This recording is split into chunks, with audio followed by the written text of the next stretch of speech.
Sanjeeva, just to give a perspective, what we are doing is this is basically a class aimed at exam going PGs to get familiar. So it's going to be short and precise for their sake. But as I told earlier, I would want you to give one more talk once things are ready, so at least to know what can actually be done. Okay. Definitely, sir. And in addition, all the things that we're going to be talking is going to be recorded and it will be uploaded on the YouTube subsequently. Okay. So we want your permission also for that. No, not an issue, sir. Okay. This is nothing like a propriety or something. I understand, but still, it's only appropriate that we get consent before we do anything. Thank you, sir. Thank you. Okay, to start over again, molecular genetics, this introduces us to a new discipline called personalized medicine or precision medicine. And this helps in molecular profiling of the patient. So the advent of techniques expanding the study of chromosomes, genes, transcription, translation, and proteins have immensely broadened the comprehension of both common and rare pediatric diseases to such that the molecular genetic investigations have become standard for the establishment of diagnosis and also prognosis of many diseases. So before going into the diagnostic proper, we'll have a conceptual continuum of modern molecular diagnostics. So based on this, the diseases have been categorized into monogenic, oligogenic, polygenic, and multifactorial. So this is an interplay between the genetics and the environmental factors. So what do we mean by monogenic? Monogenic is when there is a mutation in a gene, and this mutation, gene mutation, predominantly is responsible for the phenotype of the patient.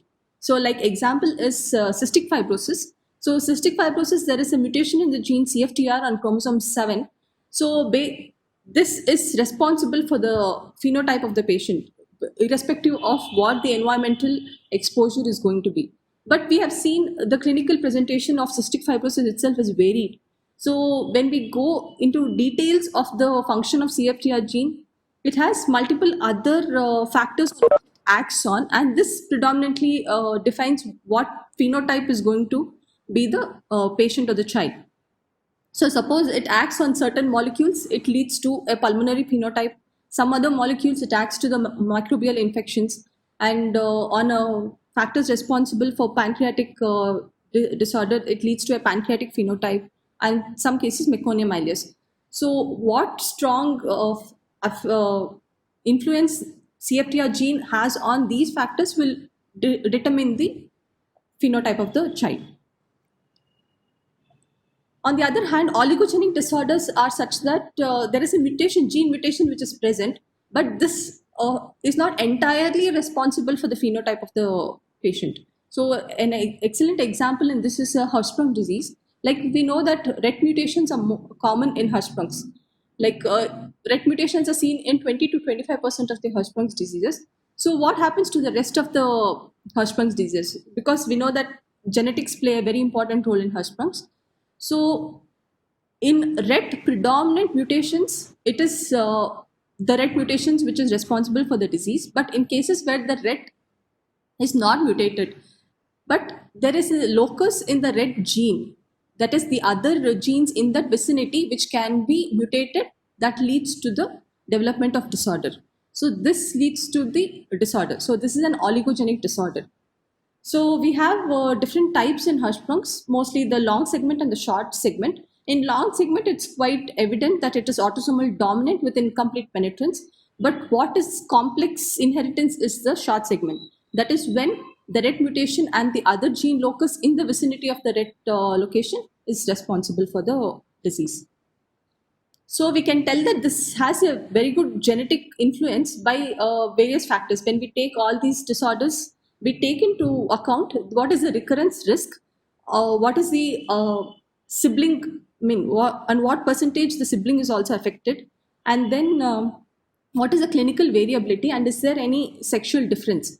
So when we go into account of all this, we get to know that whether this disorder is genetic and how far the genetics has an influence. So mainly this short segment Hirschsprung's, it's a complex inheritance. It's mainly non-Mendelian transmission. So that's why it's complex. And it is actually diagnosed by model-free linkage approaches, which I'll be dealing with later. Coming to polygenic or complex disorders, in these, there is definitely some mutation which is there, but that is not entirely responsible for the phenotype of the child. Most important is the IHPS. IHPS, there is a mutation of an inducible nitric oxide gene, but there is a lot of environmental factors also which come into play, and so this is polygenic or complex disorder.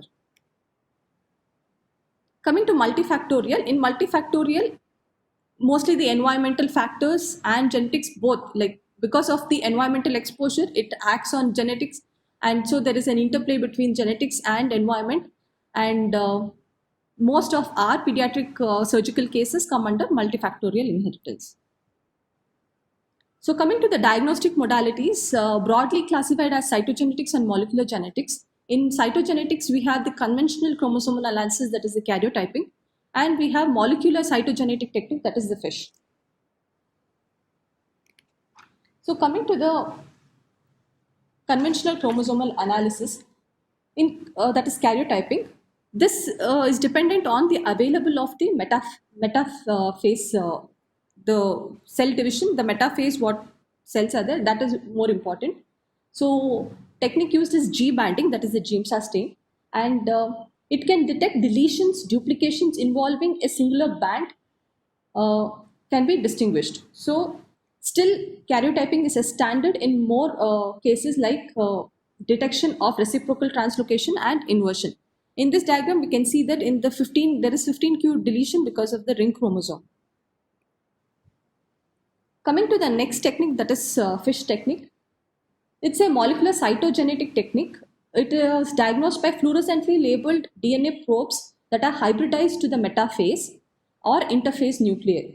So it is especially used in cases of children with developmental delay or mental retardation, because these have commercially available FISH bands, and it can be used for most of the recurrent deletions or duplications, but drawback is it does not detect small deletions. Coming to the molecular diagnostics, mostly it is the sequencing. Sequencing is the analysis of the nucleotide sequence. So we have Sanger sequencing, which nowadays is seldom used. We have next generation sequencing, pyrosequencing, exome sequencing, MLPA, that is multiplex ligation dependent probe amplification. We have microarray and PCR. PCR can be real-time, allele-specific, or reverse transcription PCR. So Sanger sequencing, as I told, it's seldom used these days. Variable single nucleotide substitution, small insertions, deletions can be detected, and it is semi-quantitative information of the mutation. It's got a low sensitivity. Example of its application is KIT mutation in GIST.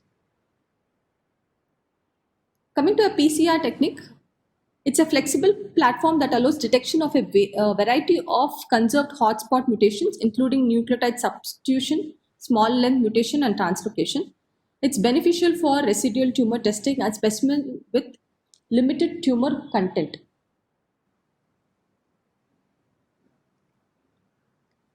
Most important is the multiplex ligation dependent probe amplification.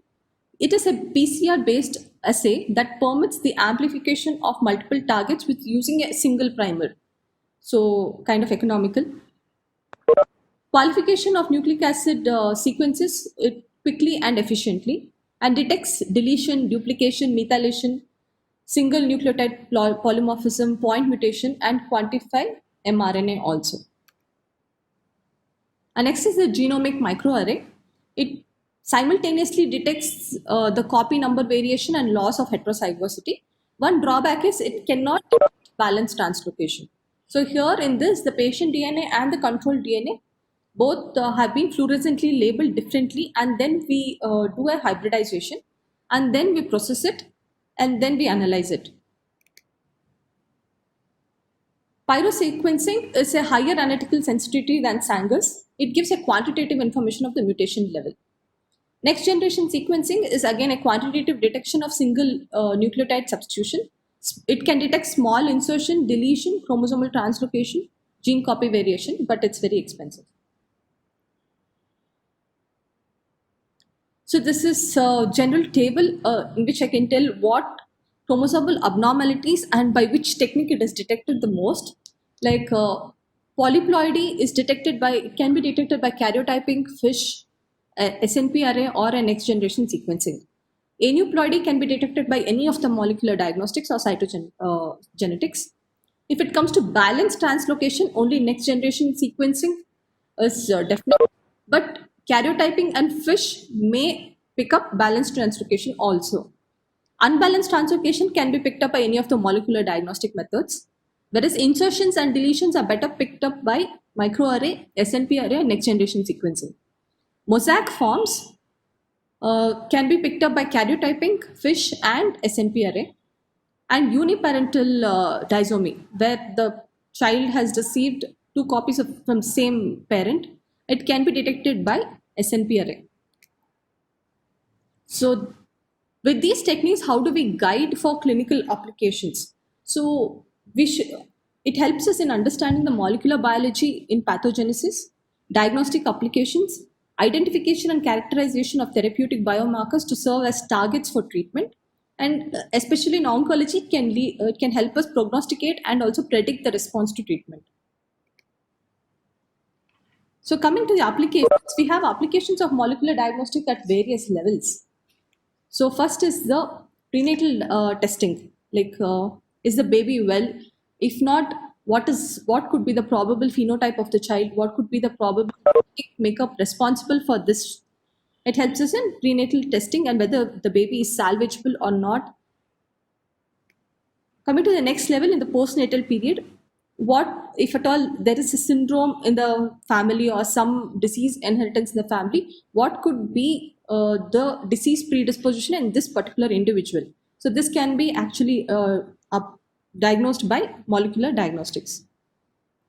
And early detection of disease, when we know these are the high risk patients, then molecular diagnostics can help us detect disease early, as well as when in a child who is already manifesting the disease also, it helps us diagnose the disease accurately. And drug selection, like what drug to be given and how does the child respond to the drug, everything depends on the molecular diagnostics. And recurrence monitoring.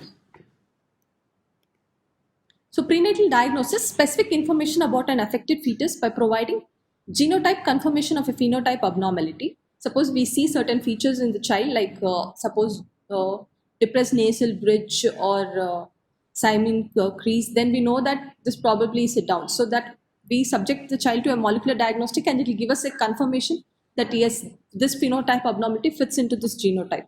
And also a phenotype correlate to confirmed genotype. We already know the child, especially in prenatal testing, we know that this is a child with Down. So whether the phenotype fits into the already confirmed diagnosis. Recurrent risk in subsequent pregnancies. Like Pratima ma'am told, the most important questions is why it happened to us and will it recur again. So once we know what is the genetic abnormality and what kind of inheritance it follows, we can actually tell what could be the recurrent risk in subsequent pregnancies. And need for concern about other family members. Does this genetic disorder require screening of other family members?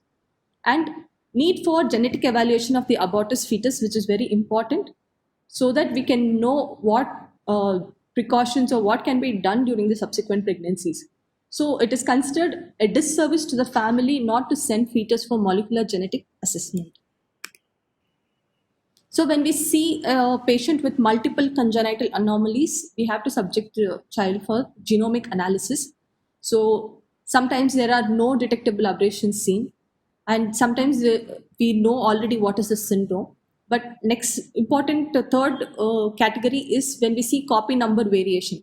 When we see this copy number variation, when we do a genomic analysis, we have to subject the family for testing. That is, we have to do the parental DNA testing so that we can differentiate whether it's a de novo problem or it's an inherited one.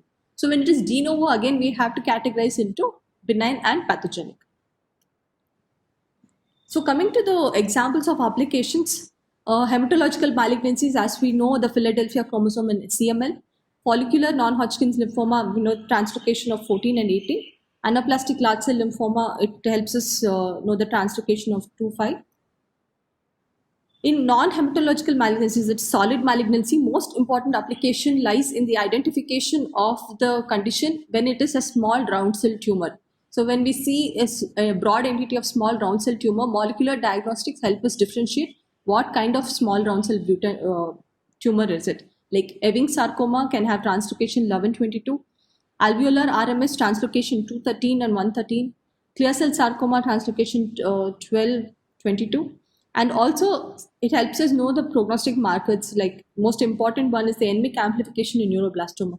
This is a small example range, but we have wide application of molecular diagnostic in oncology. Infectious diseases, like we know, it's a most important diagnostic modality to diagnose viral infections like HSV, HPV, HCV, HIV, and now important is COVID. And bacterial infection, most important is the Mycobacterium, Chlamydia, and Neisseria, and some parasitic infestation like Toxoplasma and Leishmania. And to diagnose inherited genetic disorders like cystic fibrosis, alpha 1 antitrypsin deficiency, ataxia telangiectasia, hemophilia A, B, thalassemia, sickle cell anemia.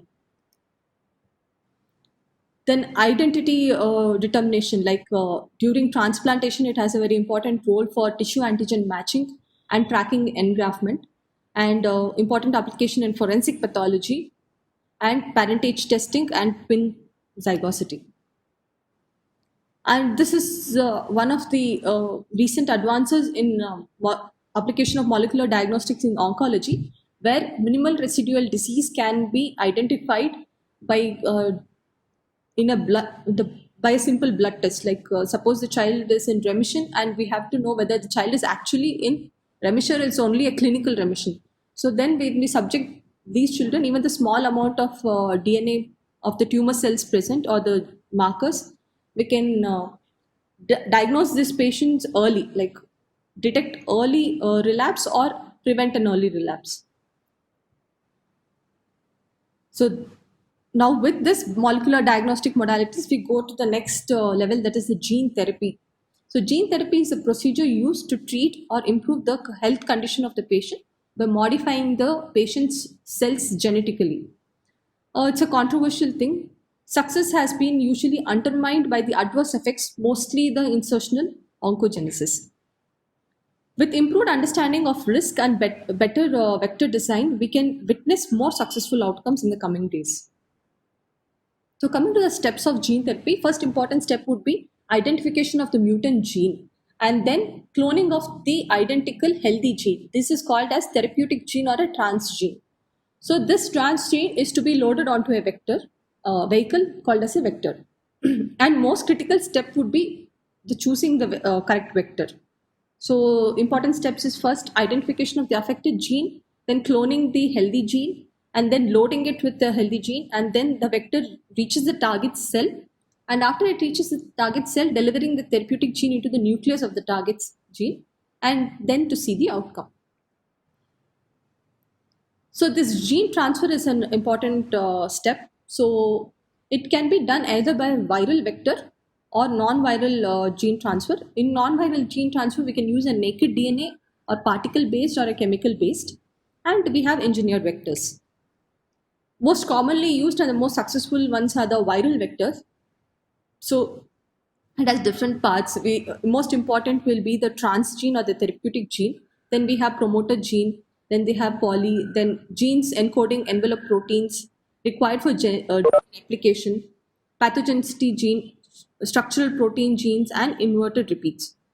So most importantly, what we have to silence those parts which are responsible for the disease if that virus is to be transferred into a human. So most commonly used viral vectors are retrovirus, lentivirus, HSV, then adeno-associated virus. Adeno-associated virus is now being extensively used, and then adenovirus. So all these viral genes will have these side effects of causing transfection as well as insertional mutagenesis. So drawbacks of viral vectors are host cell transfection, insertional mutagenesis, immunogenicity. Like because these are viral vectors, our body will respond to it as a viral infection. So we have to silence those factors responsible for antigenicity and cytotoxicity. Coming to the non-viral vector transfer, mostly it's the naked DNA, or we can use chemical carriers that can be either particle-based, like calcium phosphate, silica, or gold, or lipid-based, using nanoemulsions or nanoparticles, polymer-based and peptide-based chemicals. So when we are using non-viral vectors, the critical step becomes the delivery methods, because it's not as easy as in viral vectors. So we have different delivery methods like gene gun, electroporation, ultrasound with microbubble, or magnetofection. And it various key mechanisms would be endocytosis, high pressure helium stream, enhancement of cell membrane permeability, and pinocytosis and endocytosis. So when it comes to non-viral vectors, the drawbacks are delivering efficiency is a hurdle, and low transfection. We should draw a very delicate balance between transfection and the efficiency of the gene therapy. So that is a very delicate balance. So when transfection becomes low, efficiency will also become low. But when there is high transfection, then the toxic profile will become high. So, and there is unpredictable endocytosis and cytotoxicity also known. The ethical implications are laboratory genetic manipulations may create new pathogens. It can cause biological contamination, and it detect disease susceptibility in a clinically disease-free individuals. So all these have becomes an ethical constraints in gene therapy.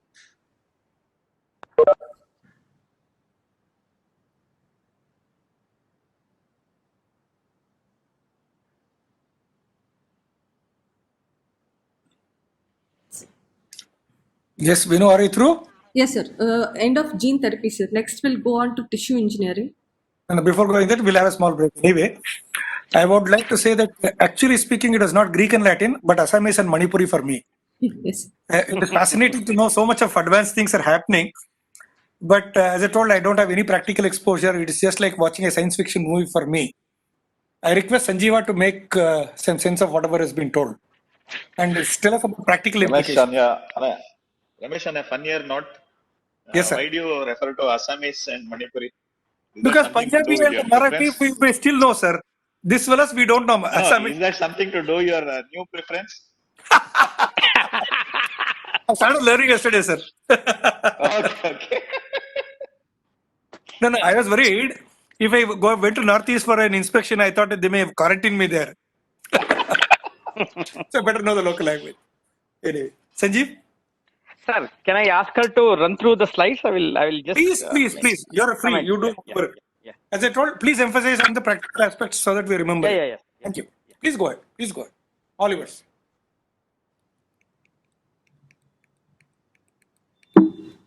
Yeah. Basically, I mean, where does genetics pitch in the context of pediatric surgery?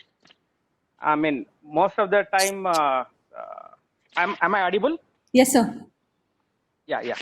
So, whatever she has presented, it's more of in the context of cancer genetics. But in pediatrics, we don't see that much of cancer genetics, though there are cases where genetics and cancer is seen. But in pediatric surgery, where does the genetic come in? Number one, when you have a problem, say for example, cleft lip or a cleft palate or a ambiguous genitalia, where the question will arise whether you want to intervene, when do you want to intervene, whether the outcome is good, prognosis is good. So you need to know those things. For that, you need to know whether there is a genetic background. The best example is you are seeing a newborn with a cleft lip, cleft palate, and there are few other markers. It can be trisomy 13, where it is universally fatal by 1 month or 2 months, or trisomy 18. So these are fatal. You will not intervene there. Even a congenital heart disease in a newborn, you will not intervene. Or a ambiguous genitalia can be part of some other syndrome like your Smith-Magelis syndrome or something where you don't intervene. So in that background, genetics is important.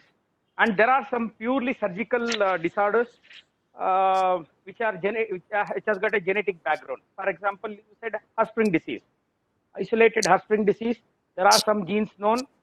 There are many cases where we don't know the genes. It is still under in research area. But there are some syndromes which are associated with Hirschsprung disease. For a most common example is your what is that white forelock Yes, sir. Sharp syndrome. Waardenburg syndrome. Waardenburg syndrome. Waardenburg syndrome. Similarly, there are other syndrome like Mowat-Wilson syndrome, where Hirschsprung is one of the predominant feature. So there you need to know whether what is the life expectancy of this child. You want to intervene, you don't want to intervene. So that question will come. So with that background, we need to understand what are the genetic modalities available to us to diagnose. Okay, next. And I want to, just go back to the previous slide. Yeah, I want to, previous slide. Yeah. Molecular profiling of a patient. Profiling is not the word we use. That is politically not correct. It's more racial. So please don't use profiling. We don't profile any patient in any aspect, any person per se. Okay, next. Yeah, there is basically, nowadays oligogenic disorders and polygenic disorders, these are not very appropriate terms. What we usually have are in the genetic disorder, what is the underlying molecular abnormality? Is it chromosomal abnormality or is it a single gene disorder? Multifactorial is a different entity. So we have the problem in the chromosomes, or it is just like your Google map. So when you look at, if you can able to identify a defect from a very low resolution, then it is chromosomal disorder. As you come down, your resolution will increase. So you go from chromosomes to deeper into the gene and then molecular things. So that's how it is. It's like as if your resolution goes on increase as you go down from a chromosome to gene. Next slide. Next slide. Yeah, monogenic disorder, cystic fibrosis is the best example. In our context, we see thalassemia. There are majority of the disorders are monogenic disorders. But nowadays, this monogene disorders means it's not one gene, one disease. That was the earlier concept. Now there are so many other genes which are called as modifiers. As she said, in a cystic fibrosis, it's a spectrum. A person can have a severe life-threatening disease right from the birth. A person who is absolutely asymptomatic till adulthood, his only problem will be bilateral absence vas difference. So it's a spectrum, it's a huge spectrum. It all depends on what type of mutation and what are the other genes which are interplaying with that. Those are called modifier genes. Similarly, nowadays, as we gain more knowledge, these modified genes are more identified and the disease spectrum are explained in a better way. Even in a thalassemia you take, there are some children who start right from 5th or 6th month transfusion dependent anemia. Some children come out later age. Why does many a times the mutations are same. So most of the time there are some genes which will modify the phenotype of the patient. So these are called modifier genes. So though we say it's a monogenic disorder, the other genes also come into the play which will create a different type of picture. Next slide. Yeah, I think you described this Hirschsprung really well. There are many genes which are responsible for isolated Hirschsprung. There are syndromic Hirschsprung, and there are many cases of Hirschsprungs where we don't know the genetic cause. Next slide. Maybe this may be a research question anybody wants to pick up. You take all Hirschsprung disorders, isolated Hirschsprung disorders. You look at, if there are any recurrence in the family, those are the one where we can find a new gene. Next slide. Polygenic, as you said, it's a complex. I think IHPS is more of a multifactorial disorder rather than a polygenic disorder. Polygene means for the same disease, multiple genes. For example, deafness. There are around 30 to 40 genes which can cause deafness, non-syndromic deafness. So that is called polygenic disorder. Next slide. Next slide. Yeah. So when it comes to techniques, basically we have two techniques, two headings. One is cytogenetics, another one is molecular. Okay.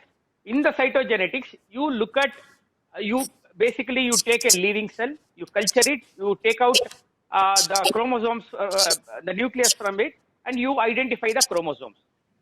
In the chromosomes, what you can identify is, you can look at the numerical defects.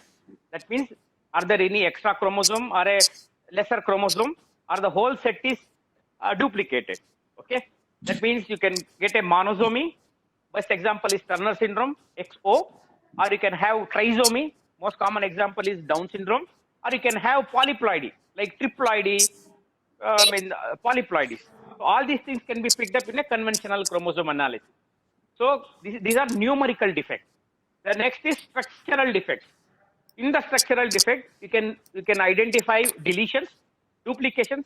Just before fish, I'm talking about a karyotype. Okay, so you can identify deletions, duplications.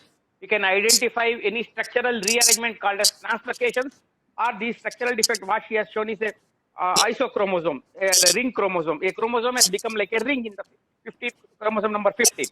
So all these structural defects can be identified. The problem here is, if the deletion is more than 4 kilo base size, it can be identified by karyotype.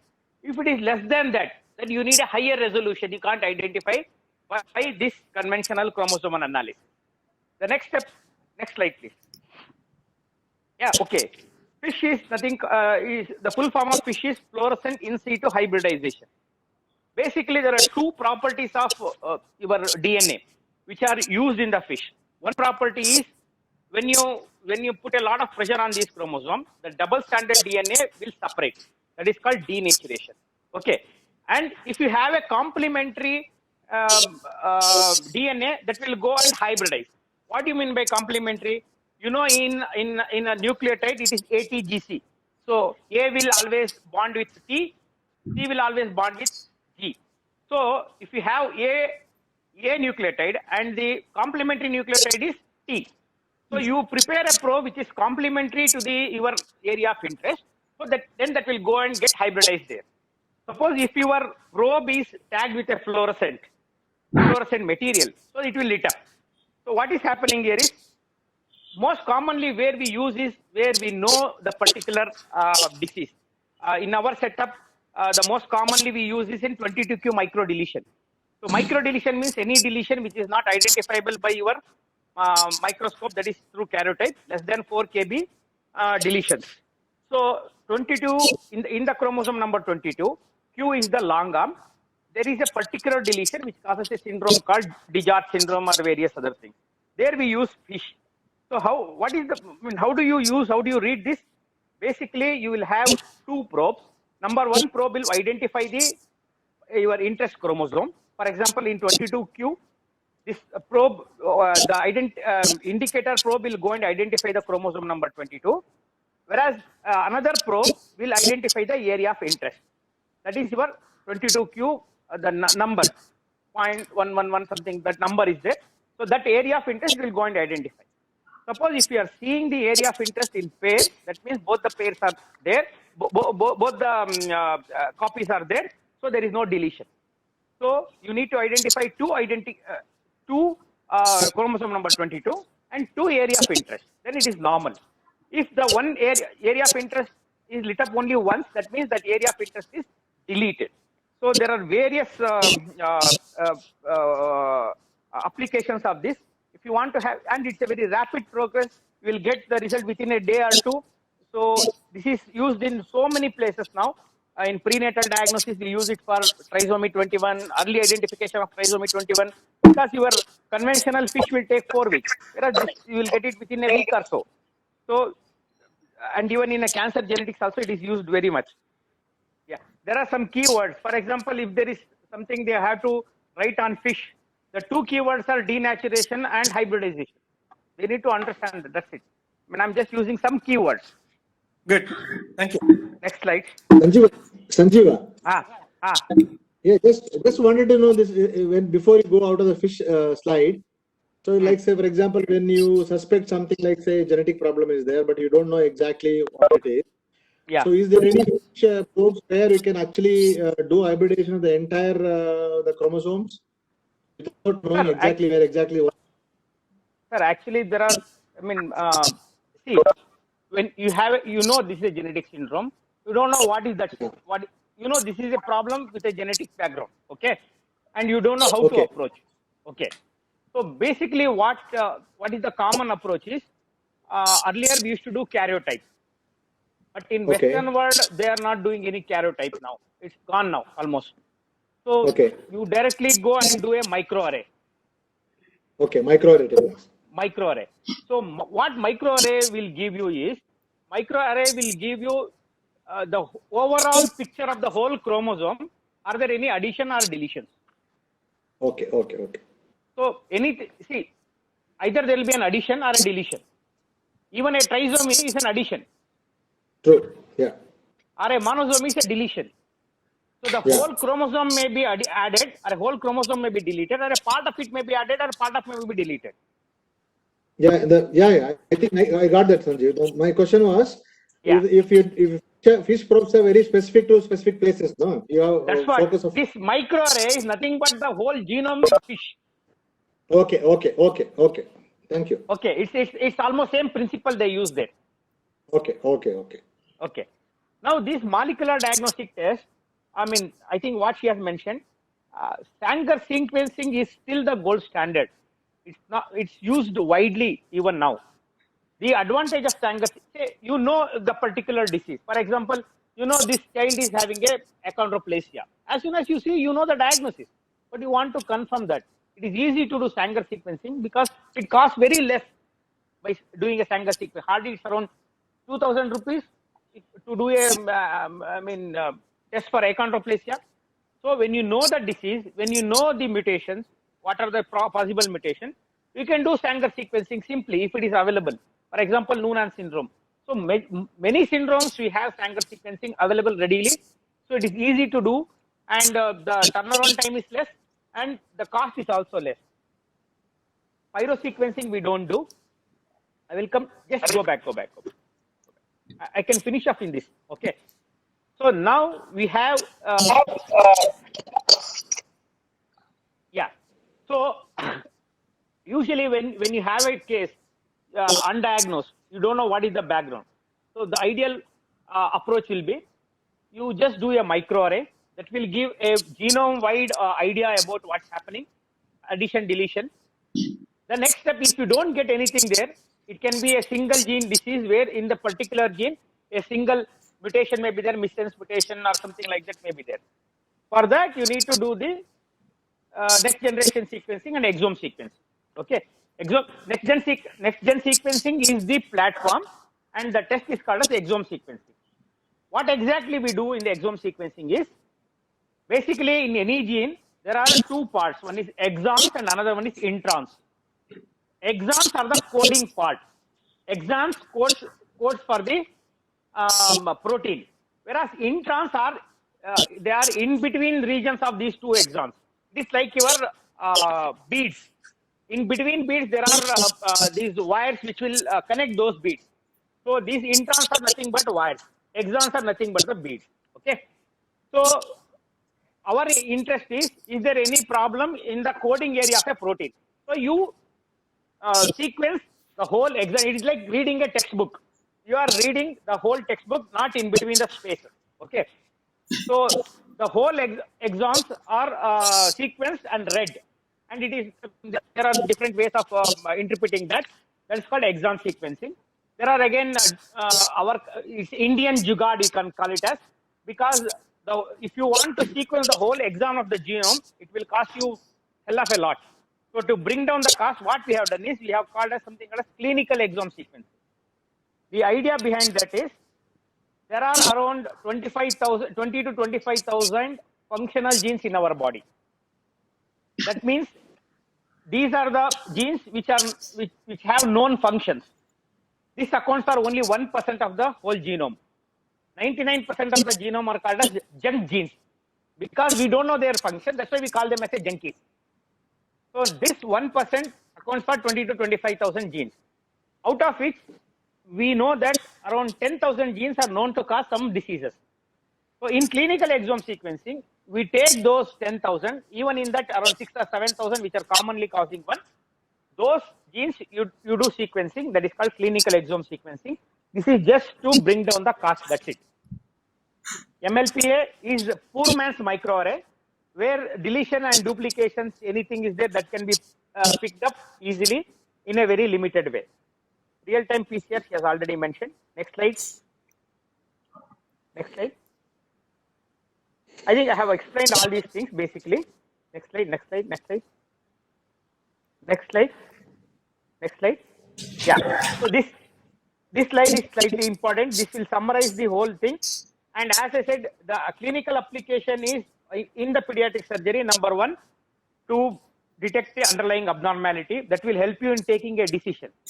Where, how far you can go, how far you can treat the patient, how far you can manage the child, and it will also help you in looking at the follow-up care. What are the problems anticipated in the follow-up care? This will help. And the second thing is definitely in cancer genetics, there are a lot of applications. And third one is prenatal diagnosis, as she said. I will come to that. Next slide. Next slide. Yeah. Prenatal testing. This is very important. I think everybody should know about this. Basically, how does it work? To have a prenatal to do a prenatal diagnosis, the time is the very critical component of that. You need to have time in your hand to do that. That's because ongoing pregnancy is like a time bomb. If you cross that critical time, then you can't help much for the families. So the first and foremost is you need to have a lot of things in your hand before you go for a prenatal diagnosis. What are those things? You need to have a confirmed diagnosis in the index child. So whenever you have an index child with a problem, you please push for the genetic diagnosis. If you have a genetic diagnosis in the child, then you have to look at the carrier status of the parent. If these things are at your hand, then you can go ahead and do the prenatal testing, because all these tests will take time. And in the pregnancy, if there is already an ongoing pregnancy, nothing has been done previously, you have to start from the beginning, means you will cross that 20 weeks mark, so you will not have any opportunity. So before pregnancy, you need to have a diagnosis in the index child, and you need to have diagnosis, carrier status of the parents done.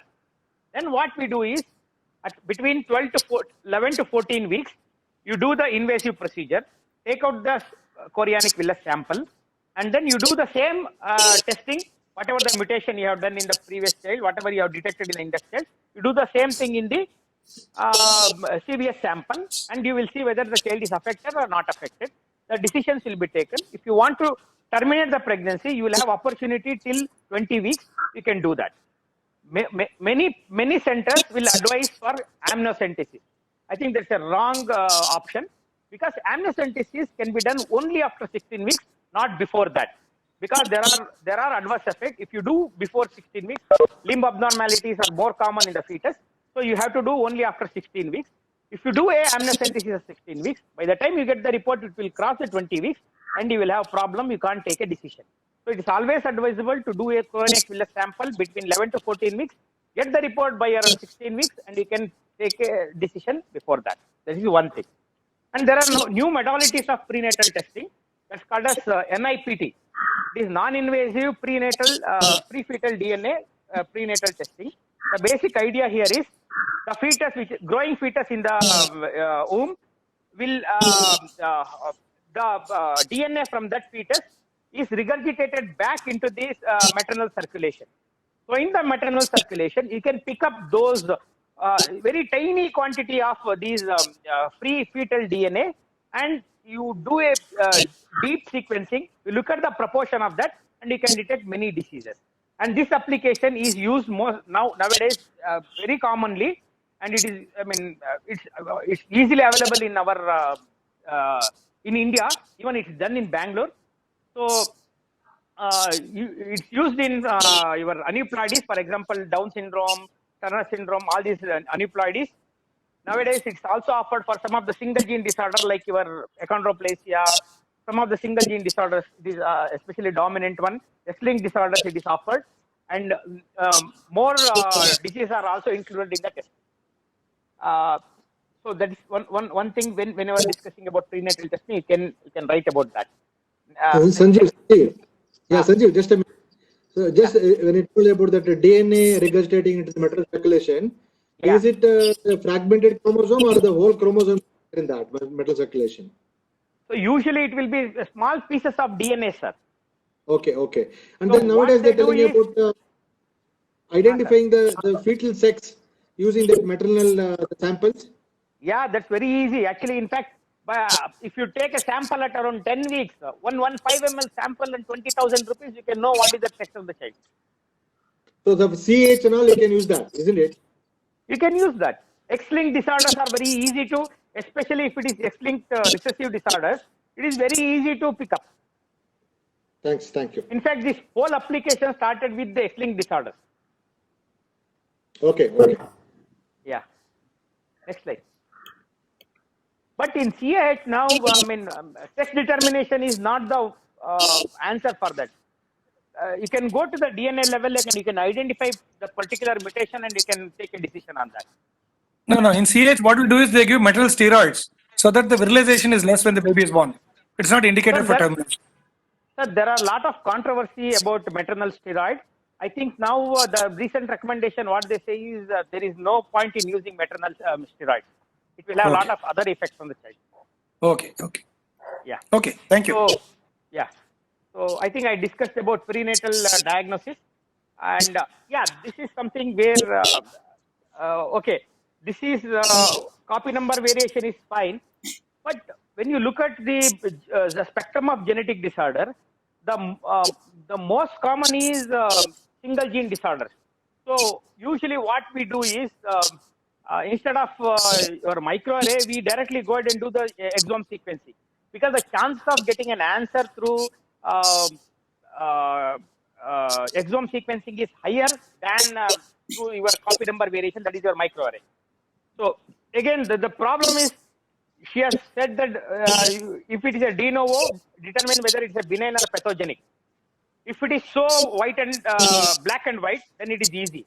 But majority of the time, it is a gray area. It is neither a benign nor a pathogenic. So it is called as variant of unknown significance. Whenever there is a variant of unknown significance, it is a nightmare for any genetist to interpret that, because you don't know whether this is the disease-causing variation or this is just a benign. Means it is a common variation which is seen in the general population. We don't know about our, our Indian variations. Whatever we have is a libraries from the Western world. It may be a benign variation there. It may be pathogenic for us. We don't know those things. So the gray area is one which is really challenging for us to interpret, and even we struggle there. So next slide. I think these are fine. Next slide. Next slide. Next slide. Next slide. Yeah. Next slide. Next slide. Next slide. Yeah, gene therapy. I think I don't know where we are heading in the gene therapy. I can, 18 years back when I was doing my DCH, I did my first seminar on gene therapy. And when I see her slides now, I don't think there is not much has been added to those slides now. So from last 18 years, even before that, I think even further another 10 years also, we'll have the same slides. Gene therapy, though it is very promising on paper, there are not much of success stories in the background. Even now, there are people trying to do some gene therapy for hemophilia and sickle cell anemia, which is still not yet very successful. It is very good in the laboratory. When it comes to bedside, it is not successful. So whatever you can, whatever she has said, you can write it. That's enough for you people. Next slide. Next slide. Next slide. Next slide. Next. Okay. There are, I think another component would have been stem cell therapies. There are a lot of diseases which are now amenable for stem cell therapies. Stem cell transplantation I'm talking about, not the stem cell therapy for a particular thing. People use for stem cell, intrathecal stem cell transfusion for cerebral palsy. Those are rubbish. Those are not useful. But stem cell, as in, for example, osteopetrosis, we use bone marrow stem cell transplantation. For other genetic disorders also, you use thalassemia, you use bone marrow transplantation with a stem cell. In that context, stem cell will be useful. That is one thing you can discuss on. Next slide. There are other exciting newer therapies are available. I don't know how much is important for your daily practices. For example, we have now something called as post-translational modification, called as exons, where if there is a deletion of particular exon, that will skip. So that is a promising one for Duchenne muscular dystrophy, which is available, which is almost available now. So there are many such things. I don't think that is helpful for you. Next slide. That's it. Thank you. Any questions I can? Sanjeev. Yeah. Yeah, I think for Manipuri also, they told that this can be used for identifying a residual disease, like say Yeah. when exactly in what context is that residual disease. Sir, So you some of the- know, so for example, if you know there is a tumor specific genetic abnormality. Yeah, yeah. So you know there is a particular mutation which is happening only in the tumor cells, not in the other cells. Okay. So those can be detected through a deep sequencing. If there are residual tumor cells, you will have those mutations in the circulating in the blood. So for example, It's like just our like you. yeah, solid tumors like neuroblastoma and other Yes, like yes, say yeah. RMS, Yeah. when you are given chemotherapy and you are given radiotherapy, we Yeah. expect that a fibrotic tissue is there. So Yeah. and then we do like PET scan, there is no activity. In those cases, if we do gene therapy, there is nothing like residual disease can be identified through that. Not gene If there- therapy, sir. It is just detecting the. It's just Yeah, like sorry, your. not gene therapy. Yeah, it's pre-fetal DNA. It's like almost like a detecting your pre-fetal DNA. So Okay. this tumor cell, the DNA from the tumor cells are circulating in the blood. So if there are still active cells, the percentage will be high. Okay. So that's like a tumor marker. Tumor marker. But Yeah. if the tumor cells are already circulating in the blood means like a metastasis it is. Yeah, that's what that will indicate whether there is metastasis or not. Okay, okay, It's a biomarker. It's a tumor marker. okay, okay. Thank you.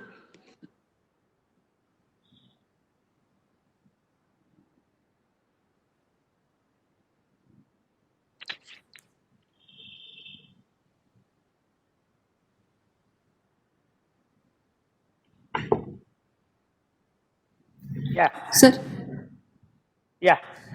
can I go ahead with the next topic, tissue engineering?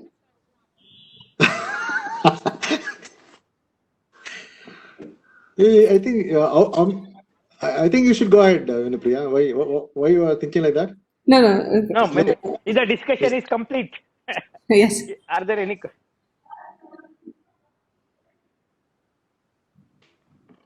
Okay, then if there are no questions, thank you. Yes. Thank you, sir.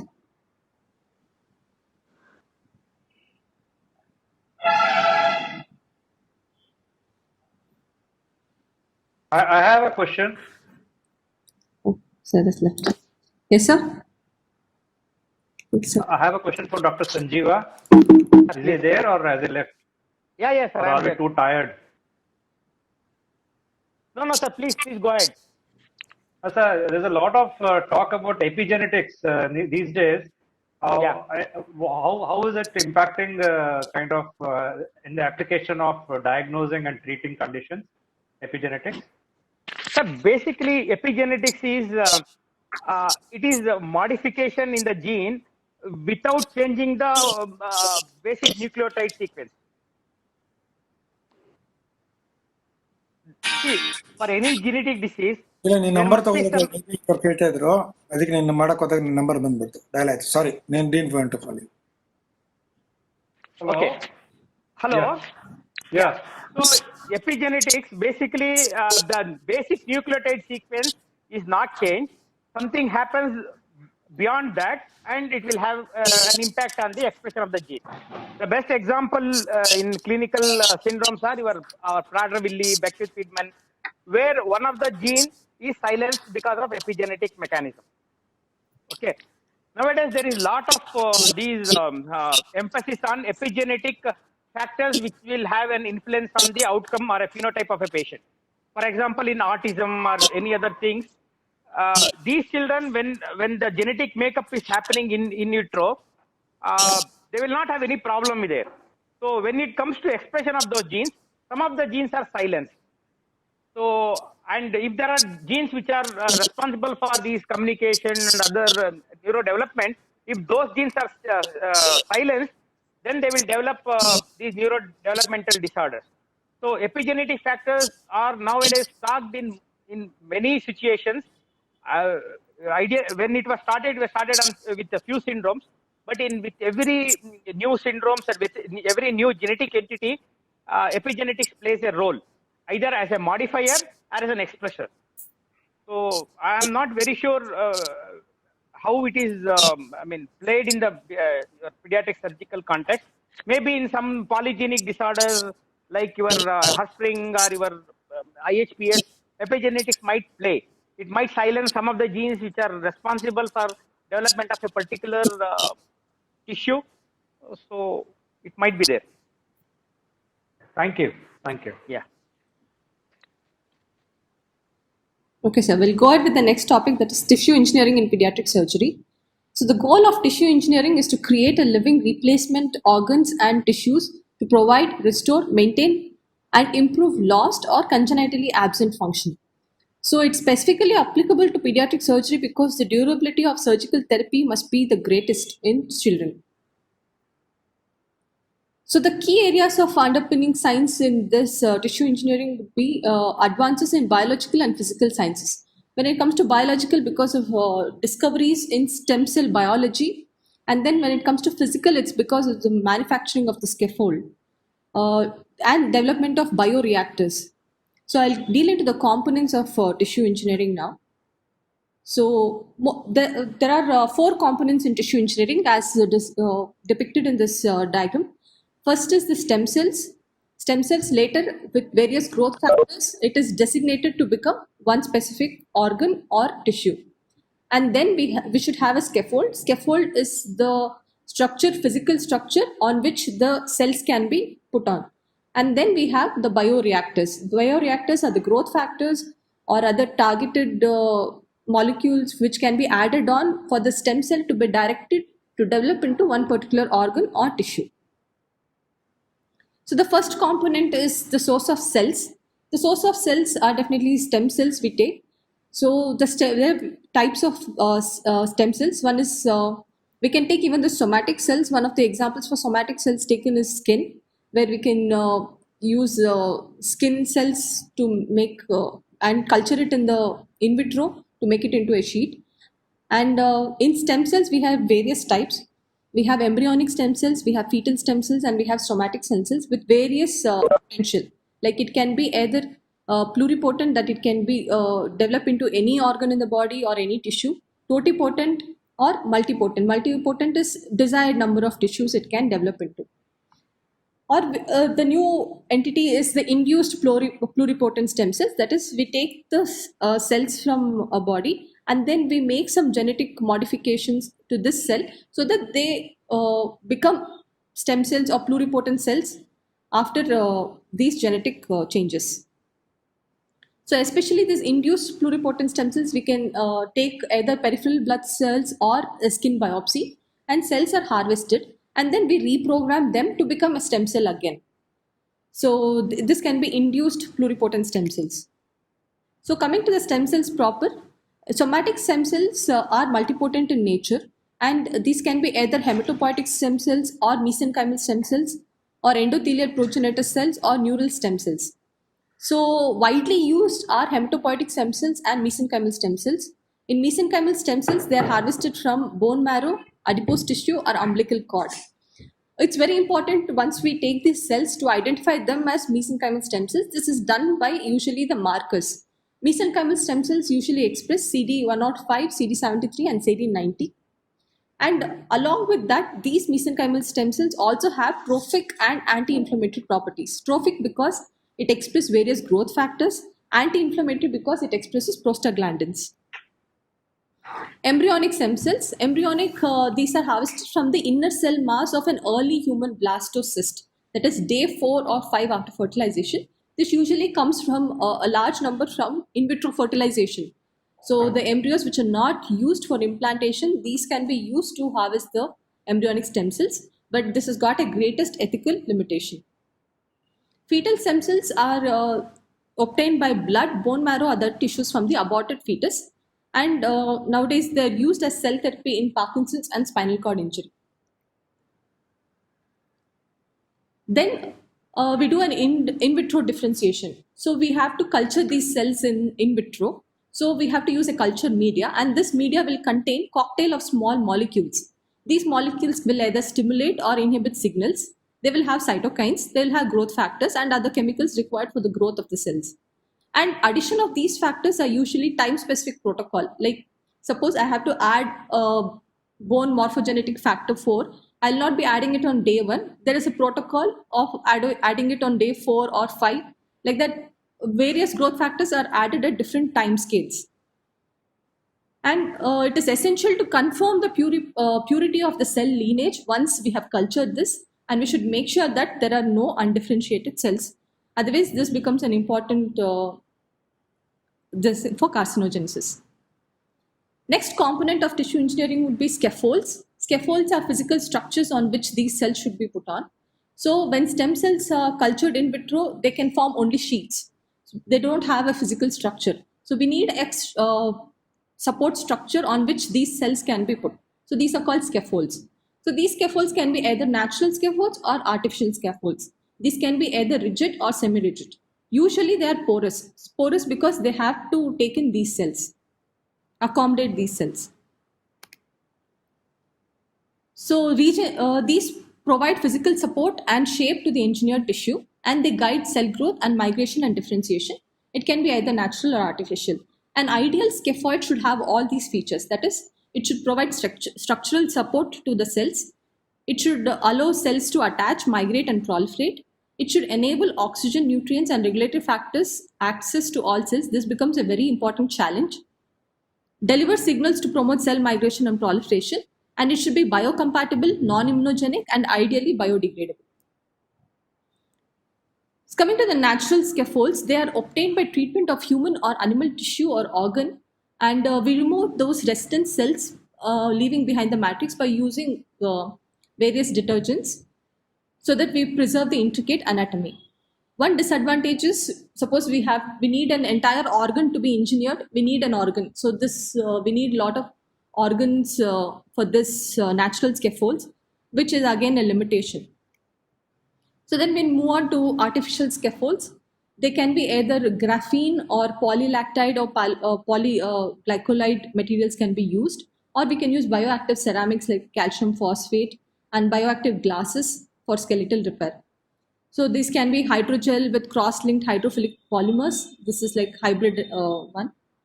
And then we apply computational design and three-dimensional printing technology to make the artificial scaffold. And then we impregnate these with growth factors. And then electrospinning technology can use nanoscale level diameter scaffolds also can be done using the electrospinning technology. And we can also use a blend of natural and synthetic polymers, and microsphere scaffolds can be used. And sometimes we can use composite materials. So these are called smart scaffolds. And the recent innovation in this scaffold is the incorporation of the vascular network, which I'll be dealing in detail later on. This is the electron microscope picture of various scaffolds used. Then next step would be cell seeding of scaffolds and then bioreactors. There are various approaches like static cell seeding, dynamic, magnetic, pressure and vacuum seeding, photopolymerized hydrogels, and bioreactor perfusion system. This is basically the way in which we put in the cells and the bioreactors into the structured scaffold. Challenges are important is delivery of adequate oxygen and nutrients to all the cells, which becomes difficult when it is a complex structure. When it is only a sheet, it occurs by diffusion, but when it becomes complex, then the center cells which are located in the center part of the scaffold might not have access to the oxygen or nutrients adequately. So that becomes an important challenge. So the flat tissues will have better access compared to tubular, and then again tubular is better than hollow. But most complex would be the solid complex organs like liver engineering or kidney organ engineering.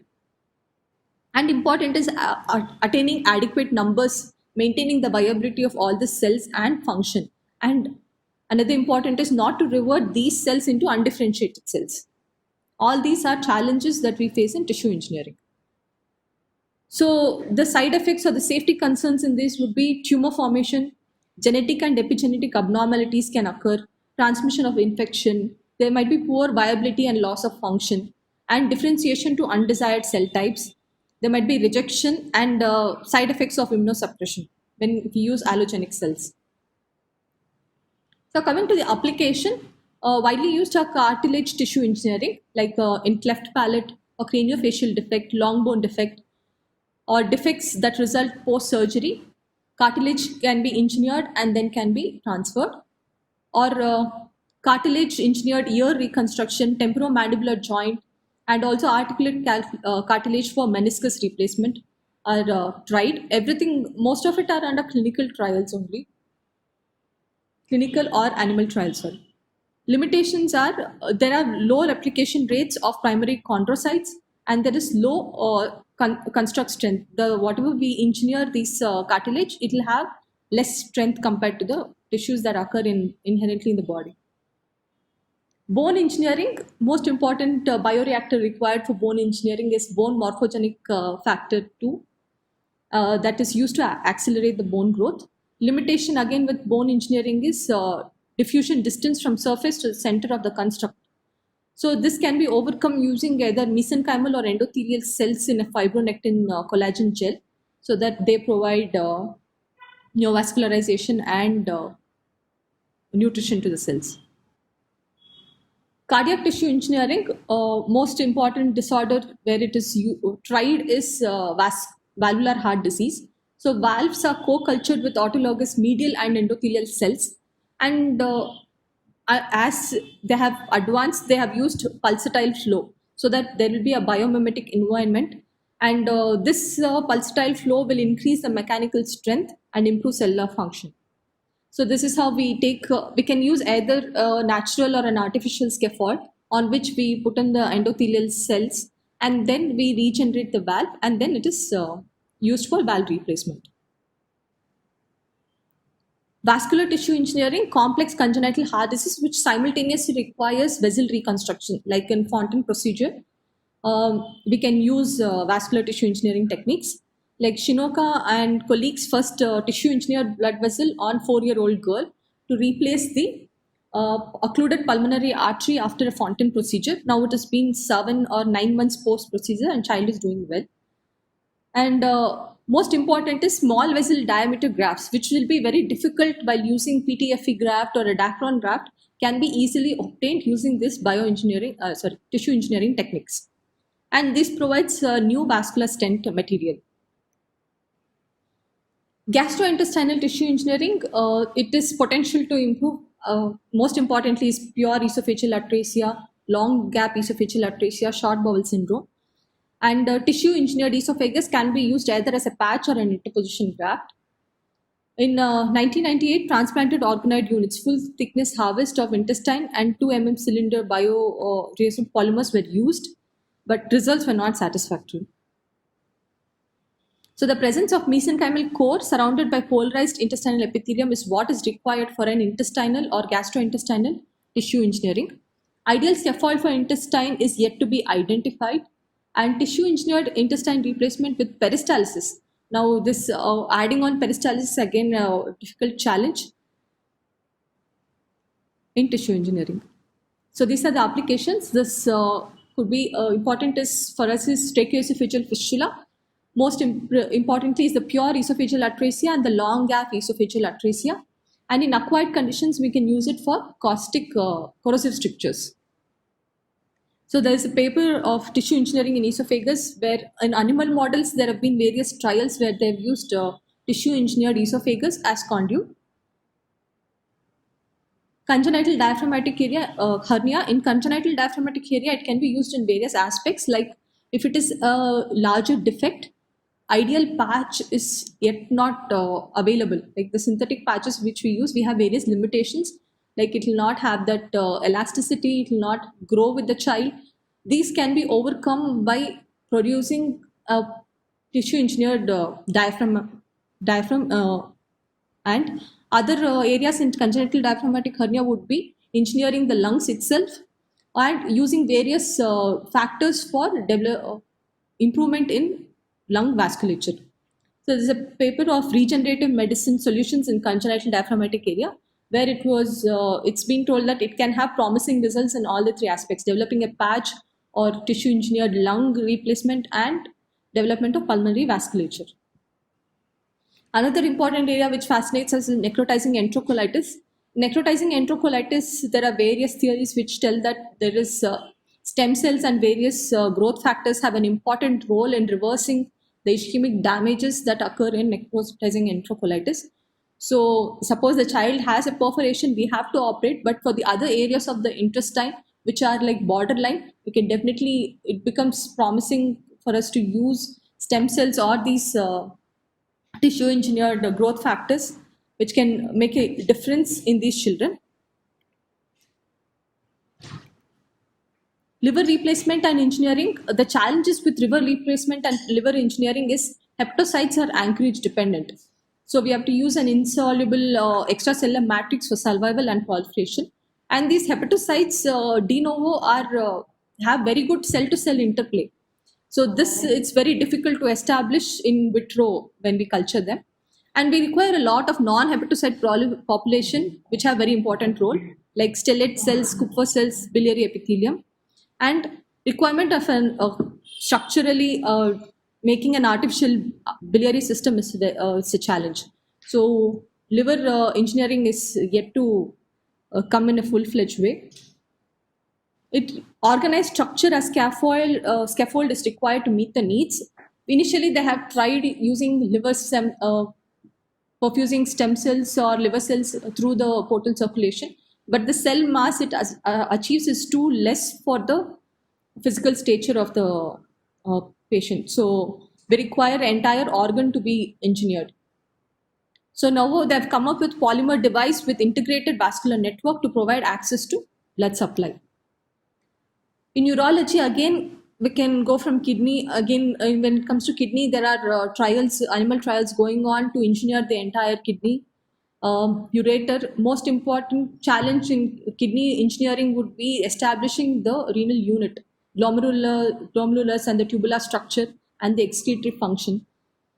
And bladder mucosa and bladder reconstruction, which can come a long way if the engineering techniques are successful. Now, what have been tried on humans are in places of urethra. Right now, they have tried urethral cells being cultured in vitro for hypospadias repair. They have used it as an onlay graft and it's been very good.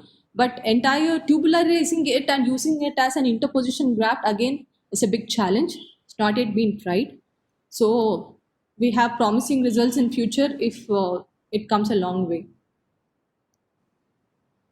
So establishing these vascular networks is an important advancement.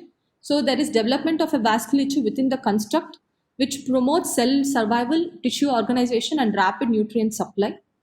So these preformed vascular networks will address the shortcoming with de novo angiogenesis with central necrosis. So far what has been done is we used to add vascular endothelial growth factors and other growth factors for the angiogenesis to occur. But by the time angiogenesis occur, already the cells in the center would have undergone necrosis. So we have to provide a preformed vascular networks so that all the cells receive adequate nutrition and oxygenation for survival. So to conclude, the future of tissue engineering is dependent on the robust blend of fundamental iterative engineering design, cellular biology and surgical expertise. With preformed vascular networks, then development of clinically useful tissue engineered organs might be possible. Thank you. Thank you, Venu. That was a very nice presentation. And for all the nervousness that you showed me yesterday, you've done a fantastic job. Sorry. I was muted it. Vinu, that was a very nice presentation. For all the nervousness that you showed yesterday, what you done is fantastic. Very good. Thank you. And on a lighter note, at last I could hear some Kannada and English. Thank you. Any questions or some things? Comments? Sanjeeva? Okay, I would like to add one more thing, that I like the way you put all the clinical applications. As I said, the bugbear for us is to bridge an absent tissue or a loss of tissue. For example, esophagus, diaphragm, urethra, liver, and many other. For example, if it works even for biliary atresia in future, it will be great. Also, I wanted to tell you, in Bangalore, Dr. K. N. Sridhar, a urologist, is actually doing this testing. He is doing this cell line tissue engineering for developing urethral tissues. In fact, he is using extensively for stricture urethra. I've discussed with him earlier. In fact, I've seen him do it also. He does it in Rangadhari Hospital. What is it does is, especially patients in adult patients with stricture urethra, he harvests the patient's cell, mixes with some sort of stem cells, and grows sheets of tissues, urethral tissues, in the laboratory and puts it in a patient.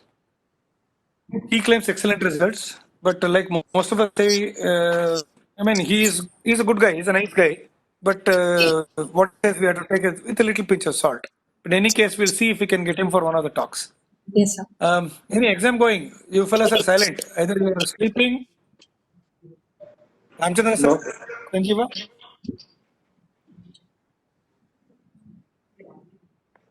Sir, Ravi Kiran, I can see.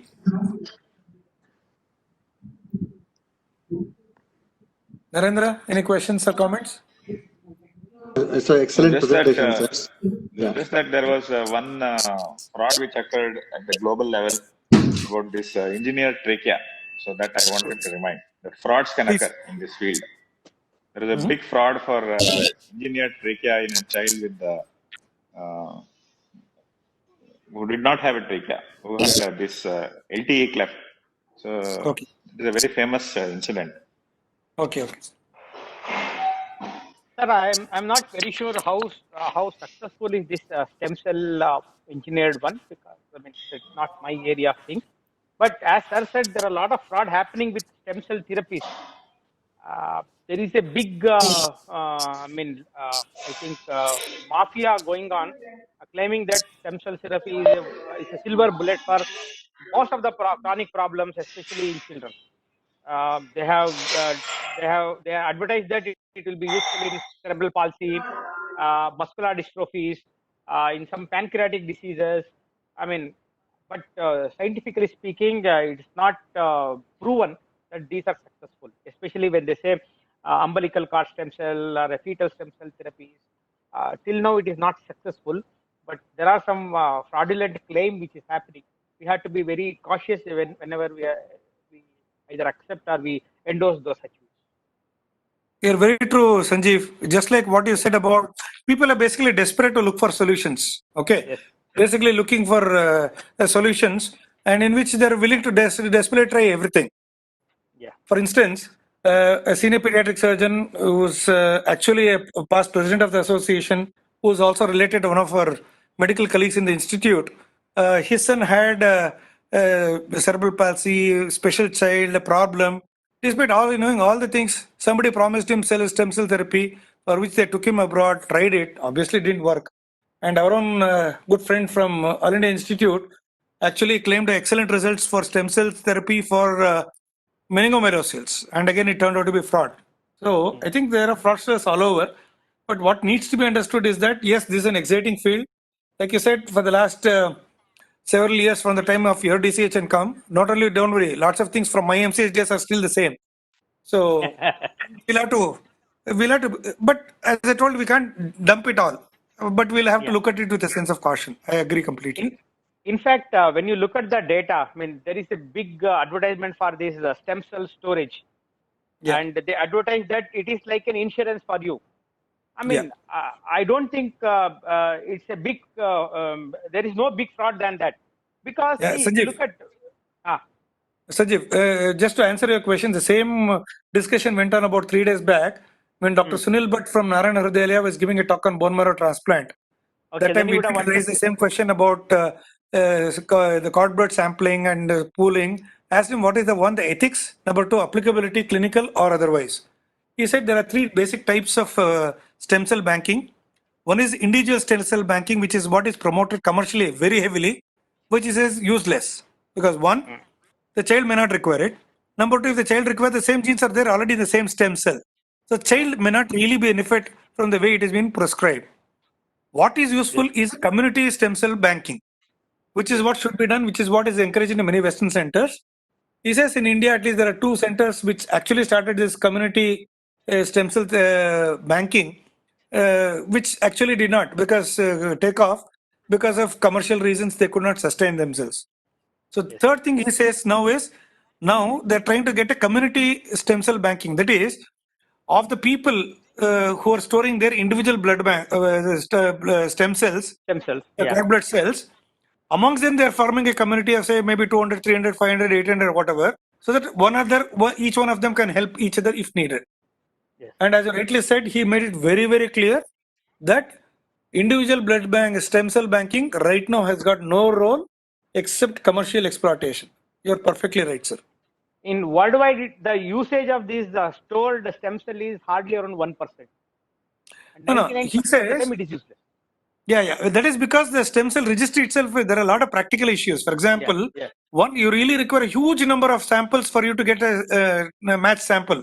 For example, bone marrow transplant or something. One. Number two, there are a lot of other cost implications because for each HLA typing for every person,